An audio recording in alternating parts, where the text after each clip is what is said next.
இவ்வளவு கம்மியா இப்படி ஒரு லக்ஸரியான வண்டியா, அதுவும் கம்மியா. வண்டியில என்ன ஸ்பெஷல் அப்படின்னு பாத்தீங்கன்னா வண்டியில 8 ஏர் பேக் வந்துருங்க. டீசல் வேரியன்ட், நல்ல மைலேஜ் கொடுக்கக்கூடிய வண்டி. அது மட்டும் இல்ல 4 டயருமே ஒரு 80 to 90% மேல இருக்கும். 4மே அலாய் வீல்ஸ் வந்துடும். ஸ்டீரிங்ல வால்யூம் கண்ட்ரோல் இப்படி எல்லாமே வந்துடும். ஏசி எல்லாமே ஒர்க்கிங் கண்டிஷன்ல இருக்கு.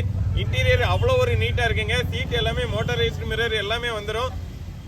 சோனி ஆடியோ சிஸ்டம் எல்லாமே வண்டியில இருக்குங்க. ஆடியோ குவாலிட்டியும் அவ்வளவு ஒரு அருமையா இருக்குங்க. அதுவும் வண்டி பாத்தீங்கன்னா உங்களுக்கு 7 சீட்டர் வண்டிங்க. மைலேஜ் நல்லா கிடைக்கக்கூடிய வண்டி. இன்சூரன்ஸ் எல்லாமே கரண்ட்ல தான் இருக்கு. பட்ஜெட் ரொம்ப கம்மி. லோ பட்ஜெட்ல ஒரு லக்ஸரியான வண்டியை தேடுற உங்க ஃப்ரெண்டுக்கு மறக்காம இந்த வீடியோவை ஷேர் பண்ணுங்க. இதே போல மோர் அப்டேட் தெரியும்னா நீங்க இன்னும் நம்ம சேனலை சப்ஸ்கிரைப் பண்ண பாக்குறீங்கன்னா மறக்காம நம்ம சேனலை சப்ஸ்கிரைப் பண்ணிட்டு பாருங்க. அப்படியே பெல் ஐக்கானை கிளிக் பண்ணி நோட்டிஃபை ஆல் கொடுத்துக்கோங்க. அப்பதான் நாம இன்னைக்கு அப்படி என்ன வண்டி பார்க்க போறோம்னா ஹுண்டாயில சாண்டா ஃபீங்க. வண்டியோட மாடல் பாத்தீங்கன்னா 2011. நம்பர் ஆஃப் ஓனர் 2 ஓனர் கண்டிஷன்ல தான் இருக்கு. வண்டியில இன்சூரன்ஸ் எல்லாமே கரண்ட்ல தாங்க இருக்கு. வண்டியில மேஜரா எந்த டென்ட் ஸ்கிராச்சஸ் எதுவுமே கிடையாது. வண்டியோட அவுட் குவாலிட்டியா பார்த்தாலே தெரியும் வண்டி உங்களுக்கு எந்த அளவுக்கு குவாலிட்டியா இருக்குங்கிறது. வண்டியோட பேக் சைடு வியூ எல்லாமே காமிக்கிறோம் பாருங்க. வண்டியோட இன்டீரியர் காமிக்கிறோம் பாருங்க. வண்டியில 4 window, power window, central lock எல்லாமே வண்டியில வந்துடும். அது மட்டும் இல்ல மோட்டரைஸ்டு மிரர் வந்துடும். சீட் அட்ஜஸ்ட்மெண்ட் எல்லாமே உங்களுக்கு மோட்டர் டைப்லயே வந்துருங்க. எல்லாமே உங்களுக்கு ஒர்க்கிங் கண்டிஷன்ல தான் இருக்கு. அது மட்டும் இல்ல வண்டியில 8 ஏர் பேக் வண்டியில வந்துருங்க. ஆடியோ குவாலிட்டி பாருங்க. சோனி ஆடியோ சிஸ்டம் வச்சிருக்காங்க. ஆடியோ குவாலிட்டி அவ்வளவு ஒரு அருமையா இருக்கு. ஏசி எல்லாமே உங்களுக்கு ஒர்க்கிங் கண்டிஷன்ல தான் இருக்குங்க.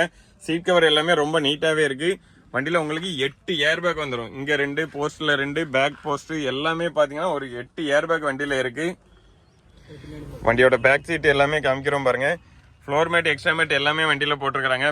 பேக் சீட் எல்லாமே காமிக்கிறோம் பாருங்க. ரியர் ஏசி வெண்ட் எல்லாமே வண்டியில வந்துருங்க. அது மட்டும் இல்ல வண்டி உங்களுக்கு 7 சீட்டர் வண்டிங்க. பேக் சீட் எல்லாமே பாருங்க ஹோல்ட் பண்ற டைப்ல தான் இருக்கு. பேக் ஸ்பேஸ் எல்லாமே நல்லாவே இருக்குங்க. பேக்ல முதற்கொண்டு உங்களுக்கு ஏசி எல்லாமே வண்டியில வந்துடும். அது மட்டும் இல்ல இங்கேயுமே ஒரு பவர் ஆப்ஷன் கனெக்டர் எல்லாமே கொடுத்துருக்காங்க. ஒரு லக்ஸரியான வண்டியை கம்மியான பட்ஜெட்ல கொடுக்குறோங்க. மறுபடியும் சொல்றேன், வண்டியோட மாடல் பாத்தீங்கன்னா 2011. நம்பர் ஆஃப் ஓனர் 2 ஓனர் கண்டிஷன்ல இருக்கு. இன்சூரன்ஸ் எல்லாமே கரண்ட்ல இருக்கு. இந்த வண்டிக்கு நம்ம சந்துக்கி கார்ஸ்ல சொல்ல பிரைஸ் வெறும் 3,75,000 தாங்க. அதுவுமே பிக்ஸ்டு பிரைஸ் கிடையாது, நெகோஷியபிள் பிரைஸ் தான். நேர்ல வந்து பாருங்க, டெஸ்ட் ட்ரைவ் பண்ணி பாருங்க. வண்டி பிடிச்சிருந்துச்சுன்னா ரேட்டிங்லால எவ்வளவு பெஸ்டா பண்ண முடியுமோ அவ்வளவு பெஸ்டா பண்ணி தரோம். கார் பார்க்கக்கூடிய லொகேஷன் பாத்தீங்கன்னா நம்ம சந்துக்கி cars, Tirunelveli to Tenkasi main road, Magizhvanathapuram, Tenkasi மாவட்டம். வண்டி பத்தின வேற எந்த டீடைல் வேணாலும் டிஸ்பிளேல தர நம்பருக்கு கான்டாக்ட் பண்ணுங்க.